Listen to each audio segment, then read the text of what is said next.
Okay, the next subject is setting goals. Let me show you what turned my life every way but loose. Mr. Schoaf dropped this idea on me, changed me completely. Setting goals. Here's what can easily happen if you don't set goals. It's easy to let life deteriorate into making a living instead of designing a life. And we all have a choice: make a living or design a life. It's easy to get trapped by economic necessity and settle for existence rather than substance.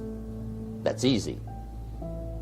But the best advice I can give you on how to break out of that trap is to learn how to set goals. Mr. Schoaf put it to me this way. He said, Jim, if you had enough reasons, you could do the most incredible things. I never forgot how he put that. If you have enough reasons. See, reasons will change your whole life. Mr. Schoaf said to me, he said, Mr. Rohn, I think you've got plenty of intelligence, you've got plenty of talent, you've got plenty of ability. Probably what you lack is plenty of reasons. He said, I don't think your current bank balance is a true indication of your level of intelligence. I was happy to hear that. He said, I think you're much smarter than your present bank balance indicates. And that turned out to be true. I was much smarter. But of course my first question was, well then why isn't it bigger? And he said, you don't have enough reasons. You've got enough intelligence, but not enough reasons. So see, reasons can change your life. Here's what else I found out. Reasons come first, answers come second. You don't get the answers to do well till you get the reasons.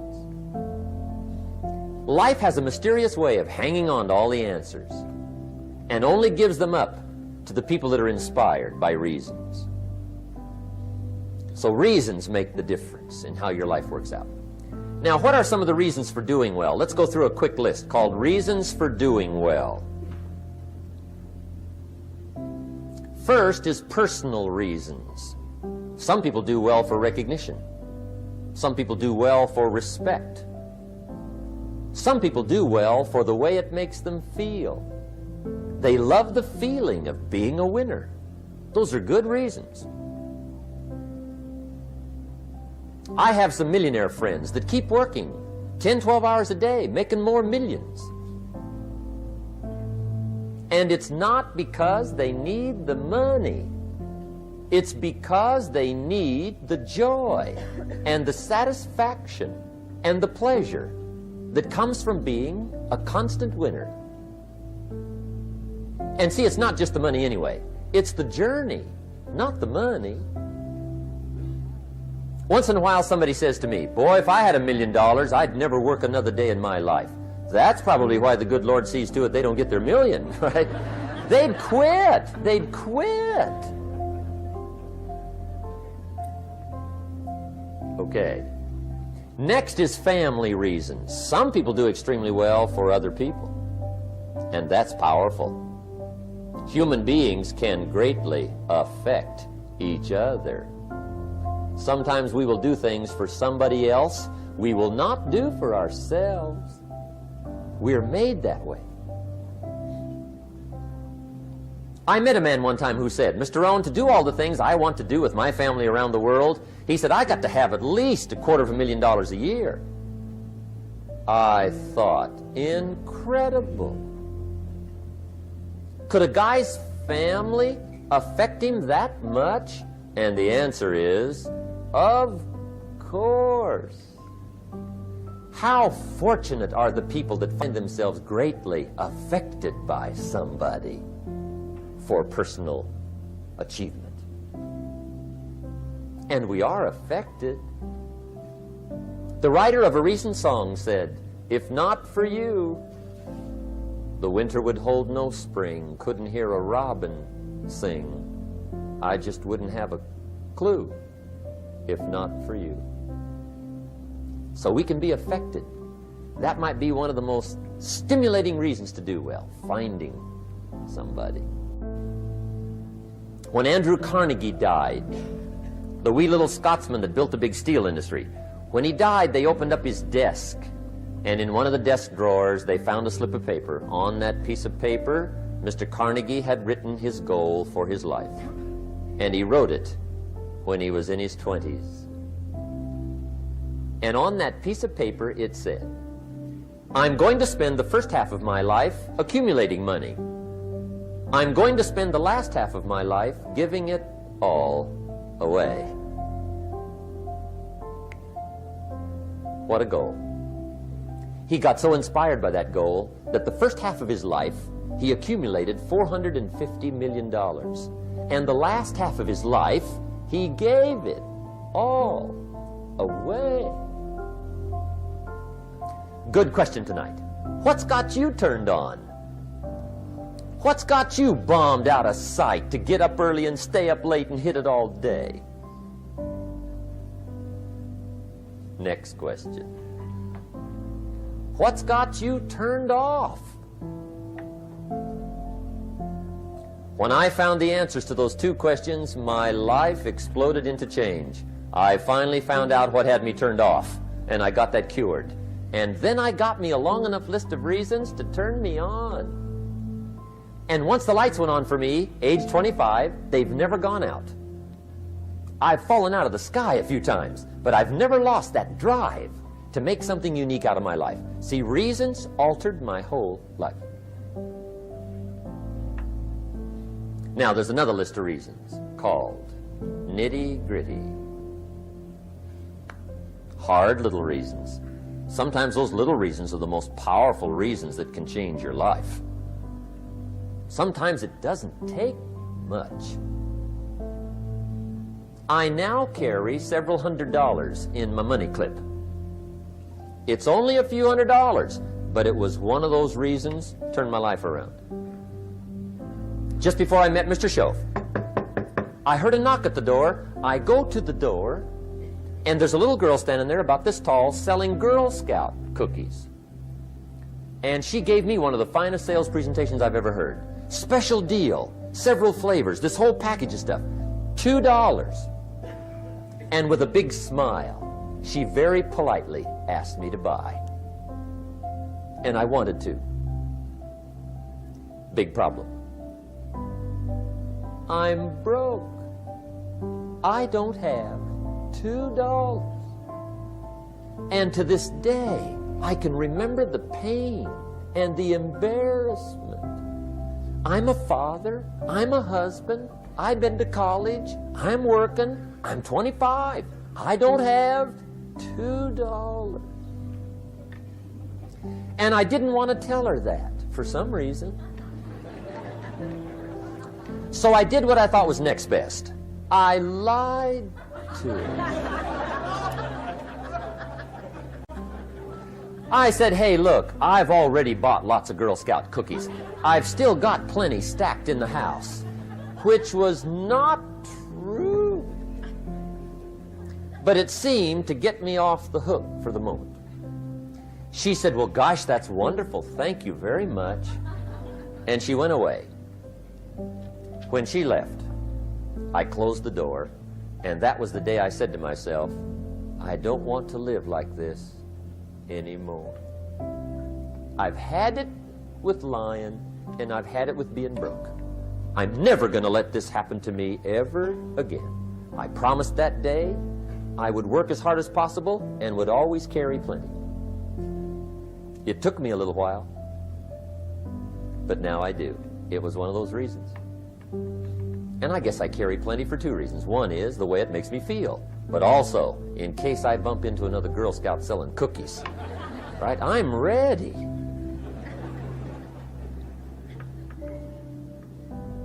I walked out of the Bank of America one time up in Saratoga, California, where I used to live. Two little girls selling candy right outside the bank. Good place. Like some girls' organization they're working for, right? I come walking out of the bank. This first little girl walks up to me. She said, "Mister, would you like to buy some candy?" I said, I probably would. What kind is it? She said, it's almond roca. I said, my gosh, that's my favorite. She said, wonderful. I said, how much is it? She said, it's just $2. I thought, incredible. I said, how many boxes of that candy have you got? She said, 5. And her little friend was standing there. She was selling candy too. I said, how many boxes have you got? She said, I've got 4. I said, that's 9. I'll take them all. They said, really?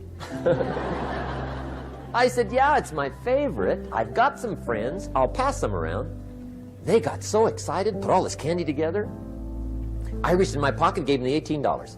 When I've got the candy and they've got the money, that first little girl looks up at me. She says, Mister, you are really something. How about that? Can you imagine only spending $18 and have somebody look at you in the face and say, you are really something? Now you know why I carry heavy, right? I'm not going to miss anymore. It was just one of those reasons. Helped to change my life. One of my nitty-gritty reasons was budget finance. Budget finance used to grind my soul. Way back in those early days, I had fallen for one of those consolidation loans, where you take all your little hard-to-pay bills, put them into one big impossible-to-pay bill, right?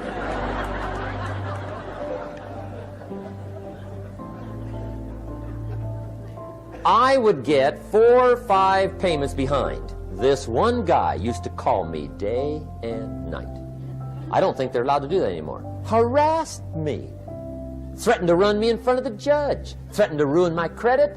Threatened to embarrass my family. One day he said, we're going to come get your car, drag it rear end up down the street in front of your neighbors. The guy even called me a flake. And back in those days, I'm broke, I'm pitiful, there's nothing I can do about it. But I never forgot how the guy treated me. And when I met Mr. Schoaf, and I got my life straightened out, and the money started to flow, that was one of my first projects, budget finance. I poured it on day and night. I finally put all the money together I owed him, which was considerable. I picked a day for the payoff. And when the payoff day came, I put the money in small bills in a big briefcase. And I walked into the budget finance office on Wilshire Boulevard in Los Angeles. The guy who harassed me so often, his desk was about 3 back. I walked right up to his desk, startled him. He wondered what I was doing there. It was the first time I'd been there since I'd borrowed the money, right? Without saying a word, I opened up this briefcase, dumped this pile of money all over his desk. I said, count it. It's all there. I will never be back. And I turned around and stormed out. Now, that might not be noble, but if you haven't tried it, you've got to one time.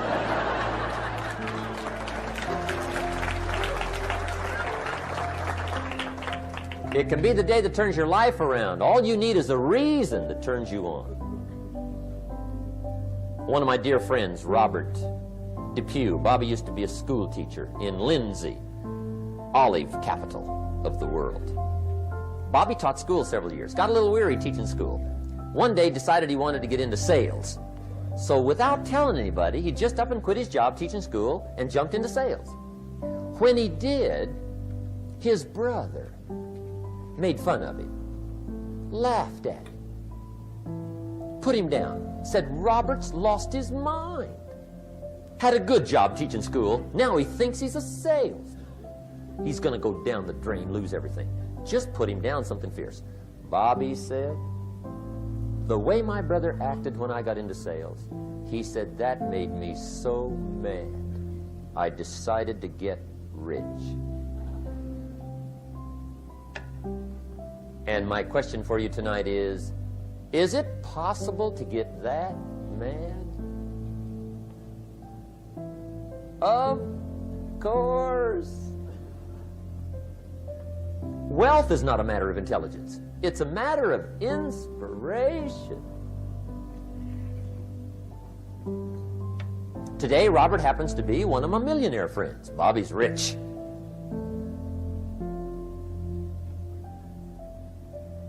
Frank Sinatra said one time, the best revenge is massive success.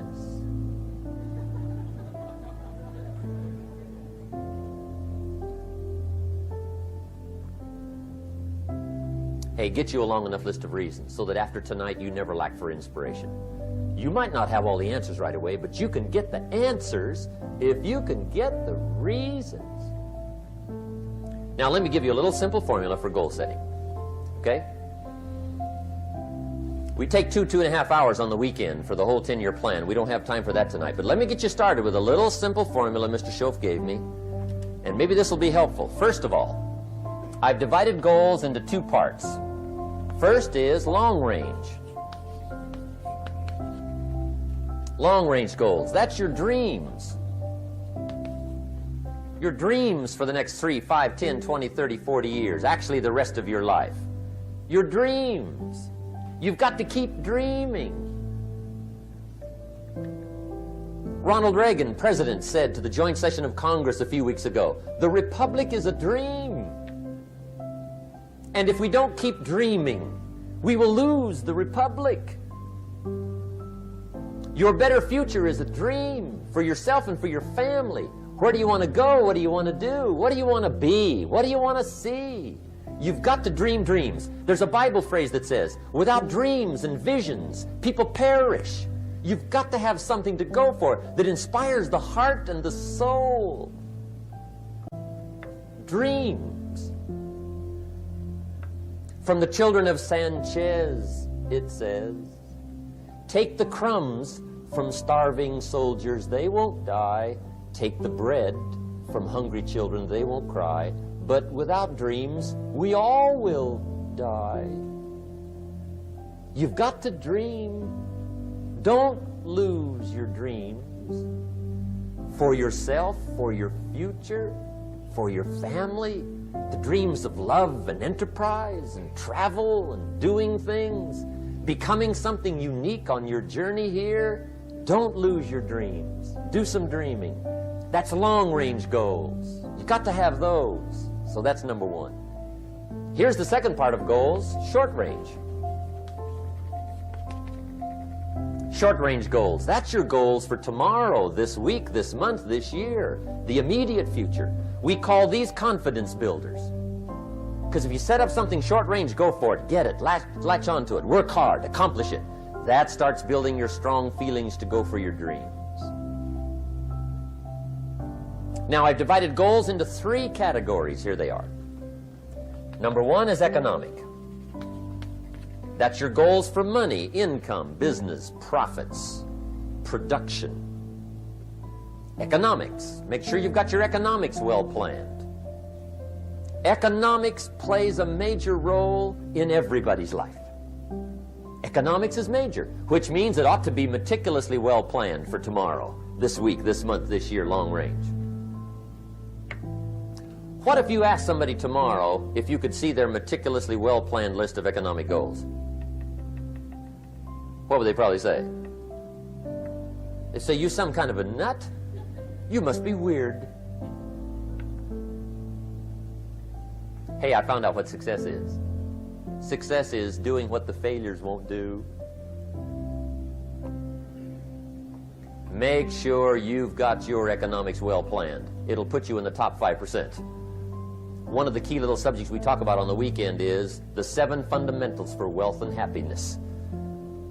And that's one of them, well-planned economics. It's a fundamental if you want to do well. Join the top 5%. Anybody in this room can join the top 5%, if you will. Okay. Now here's the second category of goals, things. Make a list of the things you want. And on my list of things, now I put everything. Little things as well as major things. Doesn't matter how small it is, it goes on my list. I used to just put major things, cars, homes. I don't do that anymore. I now load my list with everything. Everything. And the reason is, part of the fun of having a list is checking it off. That's it. Boy, at the end of the day, if you can go, got it, got it, got it, got it, got it, got it, whatever it is, right? You get into the habit. So load up your list, the things you want. Now, when you check off something major, celebrate. That's an important point to make. Celebrate your achievements. Live it up. Have a party when you reach something you've worked for a while. See, we all grow from two experiences. One is called the pain of losing. The other one is called the joy of winning. We need both of them. Amplify them as much as you can, which also means make losing painful. If you set up something, fooled around, didn't get it, put it on yourself. On the other side, if you did get it, congratulate yourself. Self-congratulations is a sign of maturity. Seeking congratulations is a sign of immaturity. But hey, winning and losing, see, that's what it's all about. That's the name of the game. Now, some people lead such mediocre lives, at the end of the day, they don't know whether they're winning or losing. They got no clue. Guy's just going through the day with his fingers crossed. There's a better way. Okay, here's the third category of goals, personal development. Put those goals together, personal development goals. That's your goals to be stronger, more decisive, be a speaker, be a leader, learn a language, all kinds of skills. Okay, the whole weekend seminar was designed to improve all your skills so that you walk away more skillful. And that's what you want, the personal development skills. That's what attracts, that's what brings good things to your life, the person you become, more skillful. Now, this is quite a package to work on. Economics, things, personal development. For tomorrow, this week, this month, this year, long range. Okay? That'll get you started. Now, here's the simple formula for setting goals. It goes like this. A, work on your goals. That's step one. Work on them. And I put the word work there deliberately. Setting goals is plain hard work. I don't want to kid you. We haven't come here tonight to kid each other. It's work. I know it's work. That's why a lot of people just let it slide. It's work. Many people work hard on their job, but they don't work hard on their future. They just let that slide. And the work involved is making plans. I know most people don't. I understand that, but don't let that be you. Guy says, well, yeah, you work where I work, but the time you struggle home, it's late. You've got to eat a bite of supper, watch a little TV, get to bed. You can't sit up half the night. Plan, plan, plan. And the guy's behind. Good worker, hard worker, sincere. But you've got to be better than sincere, working hard. You got to be better than a good worker. You got to be a good planner. Somebody once wisely said, the people who fail to plan are planning to fail. Well said. So work on your goals. Here's step 2. Write your goals down. That's so important. I teach my staff around the world, put your goals in your journal. Because one of the major people you want to study is yourself. Say, here's the list of goals I put together 3 weeks ago. Here's the list of goals I put together 2 years ago. Here's some of the changes I made, rearrangement of my priorities. I scratched these off, I put these on, I've gotten these. Study your accomplishments, study what your desires are. Put them on paper, write them down. Here's another reason for writing your goals down. It shows you're serious about doing better. And to do better, you gotta get serious. You don't have to be grim, but you must be serious. Everybody hopes things will get better. Everybody hopes. Poor people hope. That ought to tell you something. It means the future does not get better by hope. It gets better by plan. I used to have the affliction called passive hope. It's an affliction. It's bad. Probably what's even worse than that is happy hope. Now that is really bad. That's bad. Happy hope. The guy's 50 and he's broke and he's still smiling. See, that's not good. So get serious about your goals. Put them on paper. Write them down. There's all kinds. His goals, her goals, their goals. Business goals, financial independence goals, family goals. I mean, there's so many things to work on this that if you don't get busy and work on it, sure enough, the time will pass. And sure enough, 5 years from now, you'll wind up where you don't want to be, wearing what you don't want to wear, driving what you don't want to drive, being what you don't want to be. Now's the time to fix it. Now, here's the third step to your goals. Check the size of your goals and the kinds of goals. How big they are, what kind they are, affects you. And here's one of the important phrases of the evening. Your goals are affecting you, whatever they are. Your goals affect your handshake. Your goals affect your attitude, personality. Your goals affect the way you walk, the way you talk, the way you dress. All day long, we're being affected by our goals. Now, some people have goals, but they have such lousy goals. The effect is bad. I asked a guy one time, what are your goals for this month? The guy said, look, if I could just scrape up enough money to pay these lousy bills. That was his goal. I'm not saying it isn't the goal. It's a goal, but it's such a lousy goal, the effect is bad. You don't jump out of bed on Monday morning and say, oh boy, another chance to go out and scrape up the money to pay my lousy bills. See, you don't do that. Usually you say, oh, not another Monday.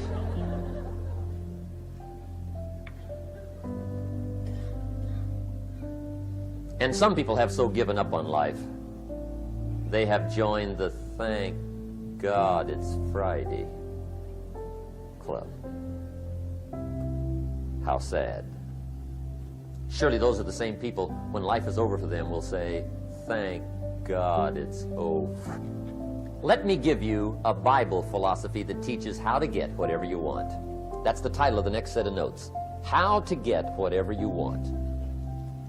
From the Bible. Now again, I'm an amateur when it comes to the Bible. I'm not a pro. But this I can quote, and I think that'll be sufficient. How to get whatever you want. Here's what it says if you're ready. It says, ask,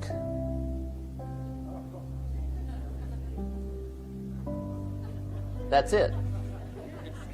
End of notes. Ask. If there's one art in life to learn extremely well, that's got to be one of them. The art of asking. What does ask mean? Ask means, what do you want? And the formula is staggering. It says ask and what? A guy ought to look into that.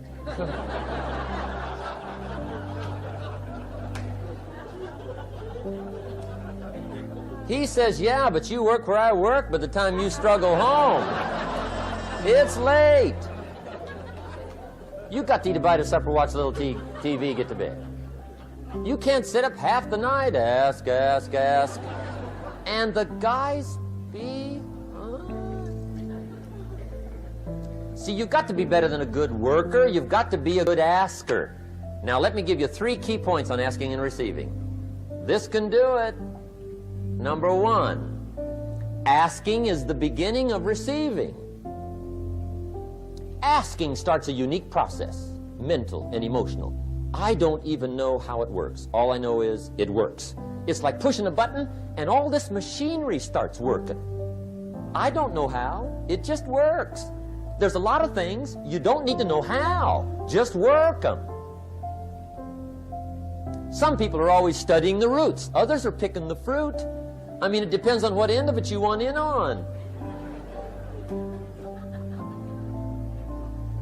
Asking is the beginning of receiving, so start the process. Here's number 2.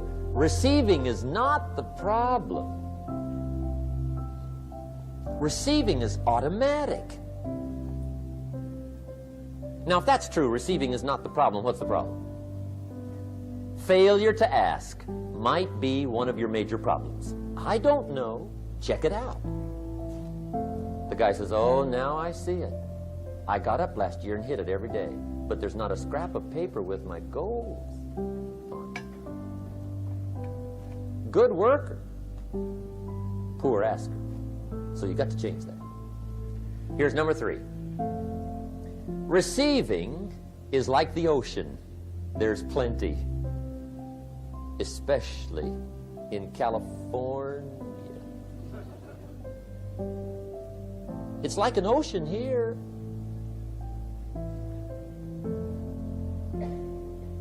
Success is not in short supply. It isn't rationed, and you stepped up to the window and it was all gone. No, no, no. It's like an ocean here. Now, if that's true, what's the problem? Well, some people go to the ocean with a teaspoon. Have you got the picture? See, what you want to do in view of the size of the ocean is trade your teaspoon for at least a bucket, and you'll look better down at the ocean. Kids won't make fun of you, right? Okay. Now, there's 2 ways to ask, and we'll wrap up goal setting. 2 ways. Here's number 1. Ask with intelligence. It didn't say ask intelligently, but I'm sure it meant that. Don't mumble. You don't get anything by mumbling. Be clear. Be specific. Intelligent asking means how wide, how high, how soon, when, what size, what color, how much. Define what you want and describe what you want. That's powerful. In the weekend seminar we teach, goals become like a magnet. They pull you that direction. And the better you describe them, the more they pull. So ask intelligently. Here's number 2. Ask with faith. That's the childish part of the equation. Believe you can get what you want like a child. Not an adult. Adults are too skeptical. So the formula really reads, make plans like an adult and believe in them like a child. And the most incredible things will happen. Just try it for 90 days. Just try it. You can always go back to the old ways. Just try it. Just 90 days, 90 days. Now here's the last qualifying phrase on goal setting, as we promise to qualify everything. And it simply goes like this. Remember, you won't get everything you want. And we've already studied the reason for that. Simply, sometimes it hails on your crop and rains on your parade. It's that kind of planet. So you won't get everything you want, but if you will work this goal-setting formula, you can get plenty for wealth and happiness.